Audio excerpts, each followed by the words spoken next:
Fortunately, I got accepted in Imperial College London. It's okay to be a little adventurous with your life choices.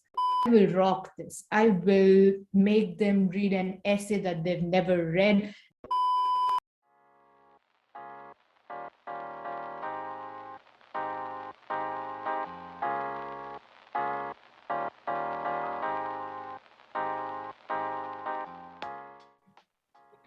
Hello everyone, welcome to another episode of Into Their Minds Science Comm Edition. In this series, we are in conversation with people who have established themselves in the science comm field and we get to know more about their journey. Today we have with us Ms. Priyanka Dasgupta, currently working as a communication and marketing fellow at CERN. Welcome Priyanka, thank you for accepting our invitation. Into Their Minds is delighted to have you as a part of this series. Hi Reshma. Hi everyone. Thank you so much for having me here. I am delighted to be part of the Into the Mind series. And eager to have this conversation started. So Priyanka, why don't you take us through your journey from being a bachelor student in Delhi University to your current position at CERN? Okay, so that's interesting because, well, I am claiming that it's interesting. I'll leave you to decide whether it is or not. But what happened was I started my bachelor's in zoology in Delhi University, and it was going well and I was enjoying a lot. And progressively, I went on to do the next logical step, which is the master's in zoology, after which would follow a PhD, and after which an academic career or some of that sort. And that's what I always had in mind. That was my projected path right from when I was 3 years old. But while I was doing my master's in zoology with the specialization in genomics, metagenomics, and epigenetics, I also got aware of the science communication competitions that was going around in the arena, namely FameLab. So FameLab was a competition which was organized by the British Council in association with the Cheltenham UK festivals or something like that. But essentially what it was to explain whatever you were doing in your research in 3 short minutes. Call it a sort of science TED talk. And I was quite interested in it because I like to speak and I thought I could improve in it, and I entered, and through the workshops they offered and everything, it was an amazing experience. But what it owed me was a view into the world of science communication, that science communication was not just about vomiting out your research onto a tied audience, but actually making it entertaining for them. And so that was my stepping stone. I later went on to do some competitions with Euraxis India, which was a Euraxis Science Slam. And you could rap, you could dance, you could draw or paint or sing and whatever to explain your science to a general audience. That again escalated my interest in the way science could be proliferated amongst people. Then while doing this master's, I also got an opportunity to be part of this huge journey called the Science Express train. So the Science Express train is a 16-coach long train that is a mobile exhibit and tours all across India, traveling through every state and stopping in 2 or 3 main cities across those states. And I spend my days on Science Express on that train, explaining climate change and the ways we could adapt, or adaptation and mitigation strategies, to people all across India, and 30 to 40,000 people in a day, every day, for 2 to 3 months. And that changed me. That made me realize that I also enjoyed communicating with people about science more, let's say, more than just doing the science, which I will stress does not mean that I did not enjoy doing the science, which is being behind the lab bench and actually getting to know the wonders of science. That is in itself a wonderful feeling, despite its frustrations, I would say. But but I also enjoyed the more active and impactful, like more short-term part of it. And I thought that I could transition into that career. It was not easy being in India and having the path laid out for you, doing the whole masters and then giving it up to go into something that is not that well known, science communication, let's say, and is not something a lot of people make their career out of. But I regret nothing. I am glad I made that shift at some point to not even try and apply for. I mean, I tried and then I gave up to apply for PhDs and everything, but I did not, honestly, I did not make an effort. And I tried to, I was making more efforts in finding jobs in science communication at that point. And I got a job with science communication in Vikram Sarabhai Community Science Center in Gujarat, where I again stayed for 6 months and did an adaptation of this Science Express train in a short radius, which was a mobile science van. And the mobile science van we took to all the aspirational districts of Gujarat, and we did over 100 schools in 6 months. And what we would do was talk about physics, chemistry, maths, biology experiments with school students and make it more accessible, fun, and practical. I then went on to do an internship in Belgium. I was doing some other things with other companies in the time I was working in Gujarat. So out of those, one of the opportunities that stemmed was this internship in Belgium, and I decided to take the risk. I decided to give up my permanent job and go do an 2-month internship in Belgium, which was at the Center of Research and Communication in the Royal Zoological Society of Antwerp in Belgium. And I did it for 2 months. It was fun because it was working in a zoo. From Belgium, I thought, okay, I have done a lot of stuff now, but I actually know nothing about this theoretically. So let me try and study this.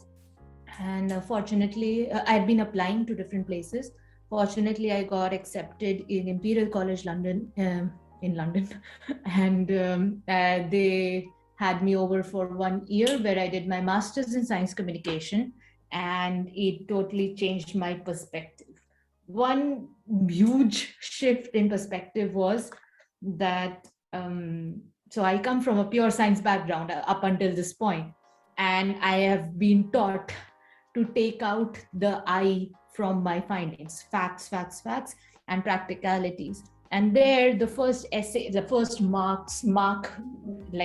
the first essay that they asked me to write was, okay, do an essay. And I thought, I'm good at essays. I will rock this. I will make them read an essay that they've never read, and they will cry their eyes out, and they will be blown away by the prowess in writing that I have. I wrote the essay and they said, very good, but where are you in this essay? It's like, what? What do you mean? This is mind-blowing. I've talked about all the science, I've talked about its applications and everything, but they asked me, but what do you think? I was like, oh my God, I don't know. I've stopped thinking. That's what I've done. I've stopped enforcing my ideas. I've just run after what's correct. And I think that was so that's just an example, but a lot of the things that I studied in a science communication course was to understand it from a humanities point of view, understand science from a humanities point of view. So having said that, after that was the final step. I did some small gigs here and there while in London. So I worked with 1001 Inventions for a workshop in Royal Society of Chemistry. I did some workshops for Museum of London. I did an internship for UCLQ, which is University College London Quantum Science. Then I did a small internship with European Federation of Molecular Science as their comms person.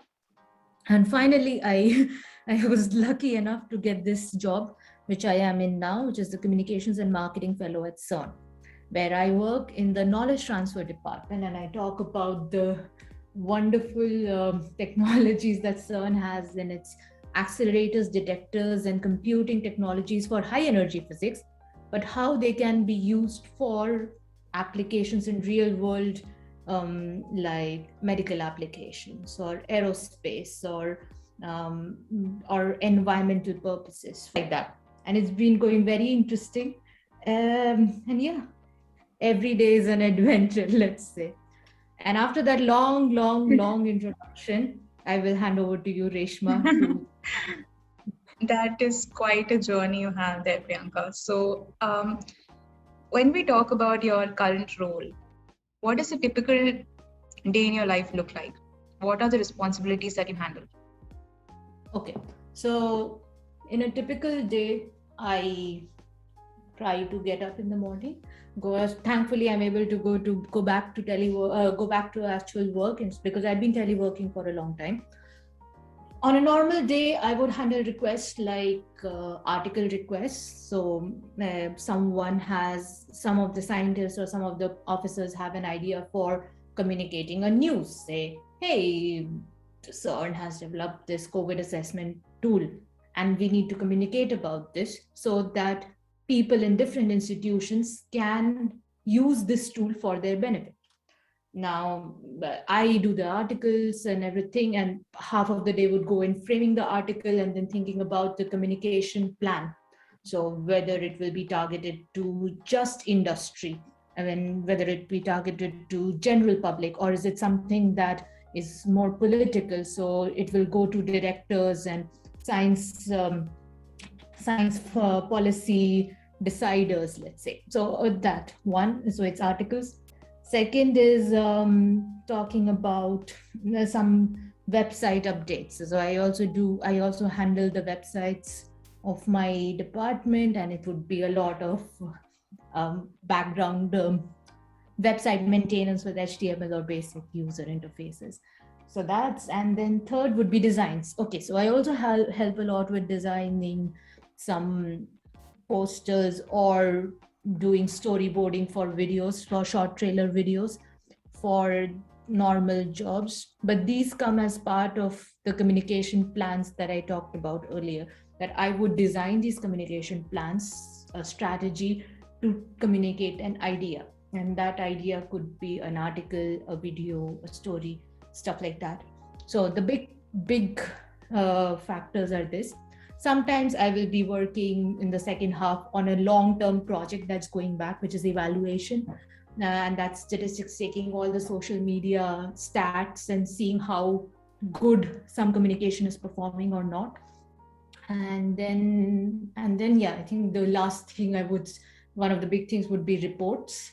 And just reports writing, and that would be a lot of collection, that would be a lot of admin, because then I have to go after scientists, ask them for whatever has happened, say, in this last year.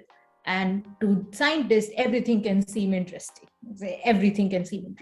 but then you have to sit down and actually cut down on what can be done, and then it's a lot of approvals, a lot of paperwork. Lot of paperwork. Yes, I hate trees. Sorry, paperwork. I have to make that joke. Sorry, I do not actually hate trees. Trees give us life. Okay, it's serious business. Kids, don't cut down trees. But yeah, so that would be there. And actually at CERN, it's quite fun because it's sort of a university feel, to be honest. You go to lunch and you meet all of these people who are just passing by and you say, hi, hello. It really is a multicultural environment. So it's fun. But the thing is that CERN is mostly focused on nuclear research, right? And you come from a predominantly biology background. So how difficult or easy was for you to adapt to, coming from a biology background to that kind of an environment? Not difficult is the short answer, because and this is not a testament to my abilities, it's a testament to the fact of what a science communicator has to do. A science communicator is coming from a perspective of an audience. Of course, he or she has to have the understanding to digest the content that is being given to them, in this case high energy physics or nuclear physics. But I want to communicate some facts to the audience. So if I can't understand that, I cannot explain it to people. So it may be seen as a advantage, because then if some terms are unclear to me, I will ask the scientist in my interviews, in my pre-interviews to the scientists, before writing the article, let's say, or before writing my communication, I would ask this, okay, what is this? What is dark matter? I'm just giving examples here. What is dark matter? Please explain it to me, so that I understand. So I can actually bring up the topics that might be questionable to the audience that I'm communicating to. So if we roll back to your, master's time, like you said, when you are in your final leg of your master's and you see many of your peers just go and apply for PhD. So you inadvertently feel pressured, right, to do the same. So what was it that motivated you to choose essentially what is considered a more unconventional route? Okay. So to be honest, I think the unconventional route is, as a person, I'm just more appealed by an unconventional route. That is true. Of course, it appeals to my rebellious streak. But no, I think not just that, but it was difficult. It wasn't as if that I wasn't feeling pressured, or I wasn't feeling that I'm making a huge mistake. I'm just glad that I managed to do that, managed to take that step. Of course, a lot of people will question you. A lot of people will sadly look at you as if you're a lost cause, that you're throwing this away. But now I realize that those 2 years of pressure are nothing in comparison to what your rest of your life is going to look like. And even if you lose those 2 years doing nothing, I think it will not destroy your life. Your life will go on, and it's not those 2 years are not your deciding factors. Your life, for me, a big factor was also that that the PhD race seemed to be. I did apply for a lot of places. I was applying for molecular science in masters for different foreign universities and stuff like that, and I got accepted for masters in University of Dallas, I think, and I think one another. But to be very honest, at that point, it required me paying huge amounts of money to go to those colleges, and so that was already a factor. It was like 60 lakhs or something. Like, no, I'm not doing that, and that was already a factor that was pushing me away from the science, from pursuing this thing that I didn't just want to do that. I wanted to do other things as well. And at that point, I chose the master's with Comm instead of a master's integrated PhD. So, yeah. So if someone has aspirations to become a science communicator, what are some of the skills that you think that they should possess, or they should, focus on primarily? If you're trying to be a science communicator, I would say it's not that you won't want to do research. You have to do, I think, because knowledge is power, I would say, and information is necessary. So you should be able to, or not should be able to, being able to research a lot and having an understanding of things. You don't have to know everything. You can never know everything, but it's nice to have a curiosity for things, let's say, and that brings an insight that makes you stand apart than just everyone. The other thing I would say is a lot of people think that to be a communications person, you have to be great at public speaking, or you have to be great at interacting with people. No, like, it's a good skill to have. It's of course an advantage, but not necessarily, because science communicators also work behind the scenes a lot. So it could be surprisingly very little audience interaction or human interaction. So for example, if you think of roles like science policy, a lot of science communicators are employed as researchers to do the background research to present in policy documents, or say in a documentary making. A lot of people are hired to do the background work, to do the research for the story, stuff like that. Even in writing articles, you often get to meet a lot of interesting scientists and interview them, and you just write your own mind out. You don't actually have to go and deal with the press. There are press teams separately for that. And then just a passion for being able to communicate, not one-way communication, but a dialogue. And the last would be a passion to learn, because science communication itself is a growing field, and it is not decided, it's not grounded as a lot of scientific facts would be. It is trying to understand what works in society as well. So it's essentially a study of human behavior. So basically, being more inquisitive and having a general knack for research, right? Yeah, I think you summed it up very well, Reshma. Are you a science communicator? I might be. So let's speak at the level of qualifications, right? So you spoke about a few general skills that people should possess.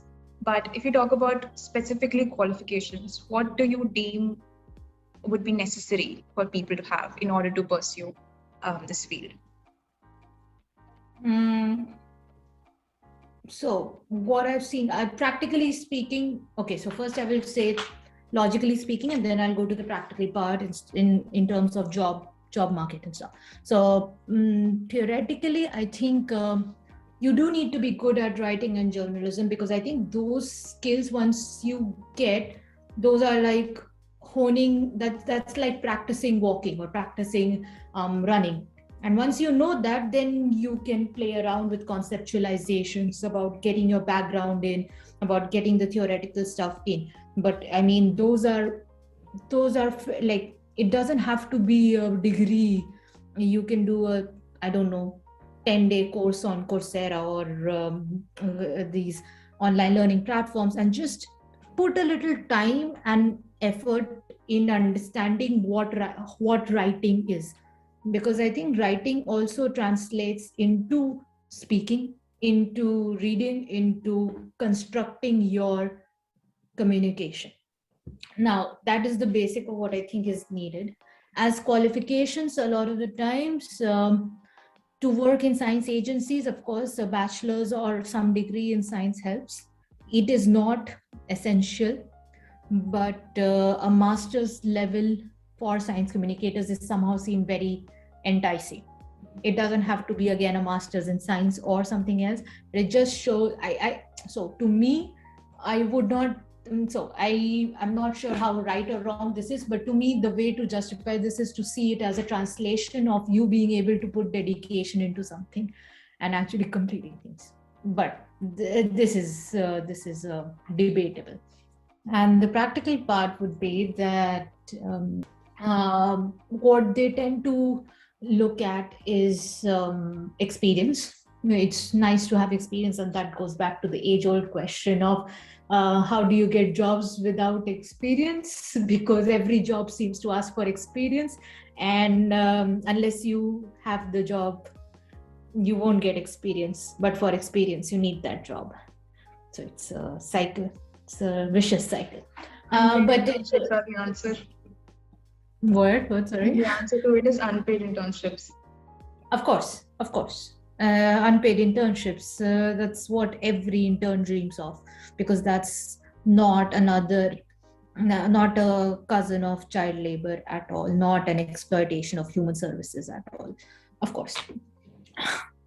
Pay your interns, people. Pay your interns. Good. Kids, pay your interns. Yeah, I think qualification wise, to be honest, that's the only thing. Then you learn a lot on the job. So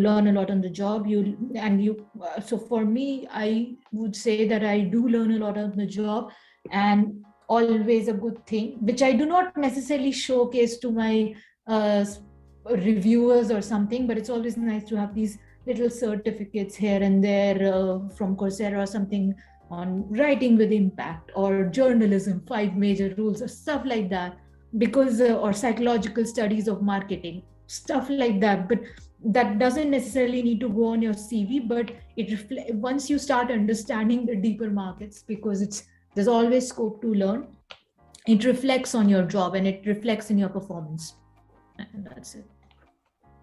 Interesting. So now you have already worked in the Indian scene, science communication scene for some time. And now, of course, you're abroad. So what is key differences that you could find in both of these cases? Okay, in terms of key differences, to be honest, I think structures are surprisingly similar. Because it is Europe, I would say, but it's not just a factor of science communication, it's a factor of all jobs, which is in Europe, it seems to be a huge respect for work-life balance. And that's after 5 o'clock or 6 o'clock or 7 o'clock, okay, let's say, you are expected to go back and re-energize, to take a break, to go on vacations, to actually find some time to re-energize, and that's not done with guilt. When I'm asking for holidays, which I had a huge trouble doing that, because for me I was like, oh, I will ask for holidays, it's such a crime against my work, but here it's really expected and needed that you take holidays, that because if you're not well, your work won't be well. So a lot of importance is given to that mental aspect. The other difference I would say is just, okay, so this one will translate to all the other jobs I've seen as well, but to just the hierarchy of, there is a lot of bureaucracy, especially in a big institute like CERN. But given that there is no feeling of, okay, if I ask a senior scientist something, and if I get something wrong, I am not going to be crushed under the weight of embarrassment and humiliation and academic, I don't know, thunderbolts. So that pressure, there is always a pressure. I mean, if I meet someone, I'm not going to bramble out bullshit. I won't be perfected, but it's not as if one mistake will be the end of your career. It could be, but so for example, in India, I remember that everything was like, it was a lot of judgment that you face in India. Yes, I mean, here there are different sorts of judgments. It's very less in the place that I work, because it's a multicultural or multinational environment that I work in. But previously, I think when I was working in Belgium or in other places, there are instances of rigid old form mentality that's not reflected in work, but in other aspects of approaching, say, minorities. You see that, but I mean, to be honest, it doesn't impact your work as much. You just learn to grow a thick skin. But here, to be honest, here where I'm working now, I've not seen that as often at all. But in previous experiences in Europe, there is the occasional mental block that you meet, which you have, with some people it's easier to remove that mental block of being rigid in their ways, and with some people it's not. But I think as a science communicator, that just helps me with experiences, because I will be meeting such people in real life, and I take it as a practice. But yeah, I think those are the main differences. So pros and cons for both sides. But I think in India, I like the fact that it's very fast paced as well, which here, because you give a lot of time to other things as well, to your personal growth as well, has its pros. I don't think it's a con that things go slowly, because then it's actually a pro, because then you get time to actually prepare for things. Here, I was doing a lot more in a shorter period in India, I mean. I was doing 10 different things at the same time, but it also took a huge toll on me personally. And at some point, I had several continuous breakdowns, which impacted my work, and which made me incapable of working. Or so you run out of gas at some point, and there you may accomplish a lot in just a very short amount of time, which is what I think I did in India. But it left me quite unstable for a while, and it took me a long time to find gas in me to run. You So went there are through burnout. Yeah, the burnout. Yes, exactly. But I mean, to be honest, you reach that point at some point. In the other end, there aren't many support. There are support structures, but it's just ridiculously difficult to reach out for help or to reach out for support systems, especially if you are having a burnout and you're questioning yourself constantly. So it's better to take care of yourself right from the start, even if it takes longer. So it seems like you're really enjoying your job right now, but that also means that there might have been some roadblocks, or let me just phrase it this way. What is the worst part about your job? The worst part about my job is approvals. Is about the admin work, which I hate. But it's about facing that ridiculous stupidity of bureaucracy, which doesn't make any sense. But but you have to do it for legalities and for that one thing that might go wrong and to appease everyone's egos. And that was my rant. But but I think those are there everywhere. Those are small prices to pay for the greater good, if I can say that I'm doing. And with the current scenario, right, how has COVID really impacted your work or the kind of work that you do? It has had a huge impact. I am not sure whether that impact is good or bad, to be honest. And I'm being very selfish in saying that, because it's a very personal perspective. If it's a very individual case, let's say, I was surprised when COVID hit that because I found it harder to work in different phases of my life, but surprisingly, during COVID, even though I was stuck at my home for a long time and alone, because I came to Europe to work, but then everything shut down and I was quarantined away from my family, away from any friends, because I didn't know anyone here. So it was a long shutdown for me, and I was living alone for a long time and working from this amazing portal of internet. But surprisingly, it was okay for me to work there. I did not have a complete nervous breakdown. The thing that I would see as an advantage was that it enabled me to attend a lot of conferences away from my place, which was here and there, which I would not have been able to access otherwise. Zoom increased my capacity to multitask, attend Zoom meetings, attend useless Zoom meetings, and also work on things that I wanted to work on. It saved me a lot of worry about my fashion skills of having to dress up to go to work and not buy any jeans and just shorts. So those are things, but I'm joking, of course. But in terms of impacting my work, I think the impact was that once I started going back to the office, it was just a matter of coming and going back to offices. I think with physical distancing, health wise, now I don't think it impacted a lot of work. I think the biggest thing it impacted was the accessibility to the science that was happening, or to all of the world that got halted, and the focus shifted to COVID. So everything was COVID driven. Of course, health problems were something that you had to be aware of, and it was a massive shift in your lifestyles. But I think that as a world we were going through together, and that had certain impacts on certain things which I think everyone faced. So I will not talk about it as if it's a novel specialty for the science communication field. For the science communication field, let's say it was just focused around making sure that the COVID communications are being conveyed properly, and a lot of it was driven by communication around COVID. But I think other than that, the main thing was this, that how to ensure that everyone's health safety and enable them to do the work. And the health safety does not just mean coronavirus. It also means the mental aspect that comes with being just quarantined in your place.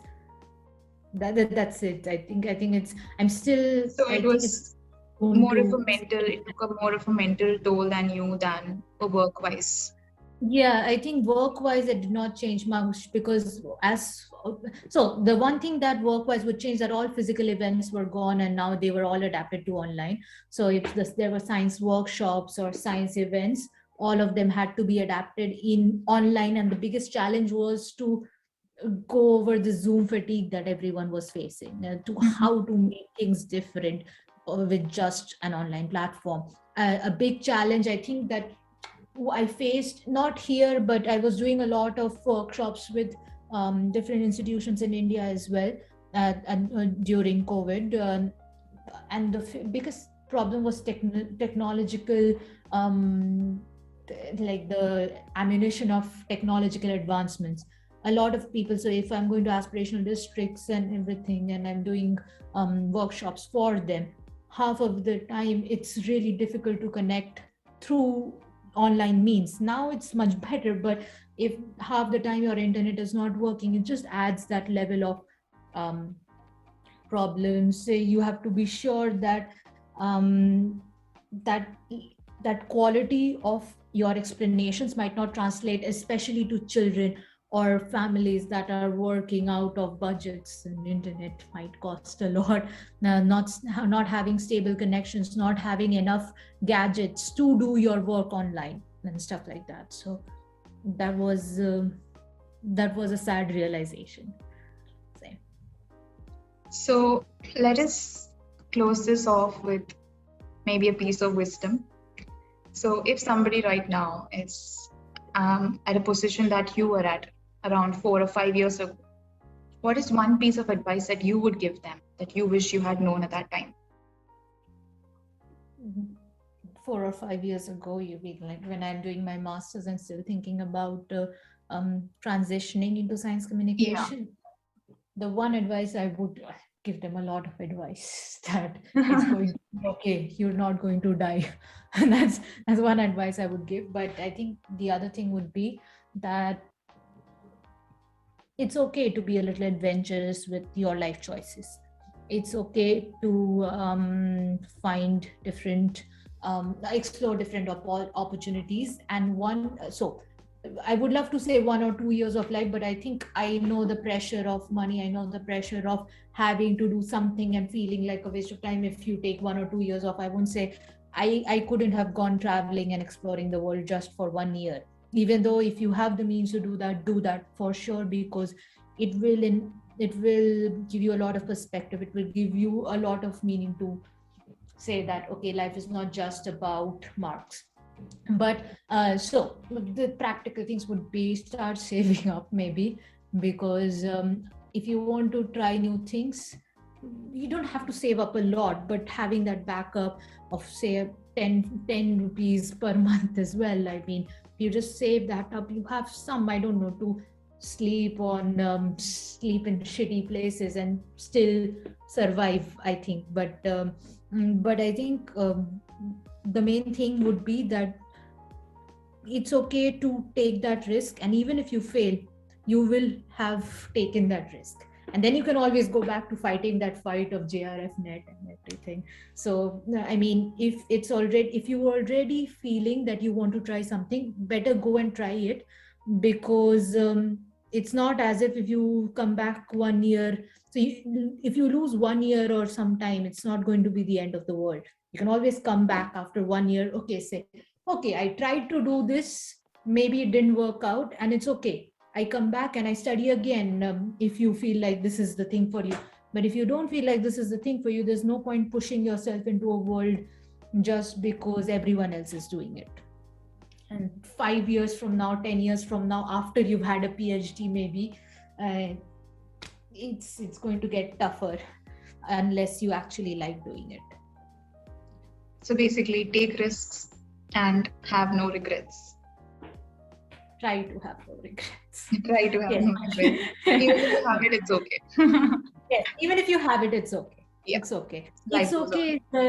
It's okay is the wisdom that we don't have any specific path, and it's okay to make your own mistakes and learn from them. Thank you so much, Priyanka. It's been a delight, an absolute delight talking to you. Thank you for taking time out for Into Their Minds. Thank you so much for having me here. Thank you for bearing with my long discussions. And but it was a pleasure. Thank you.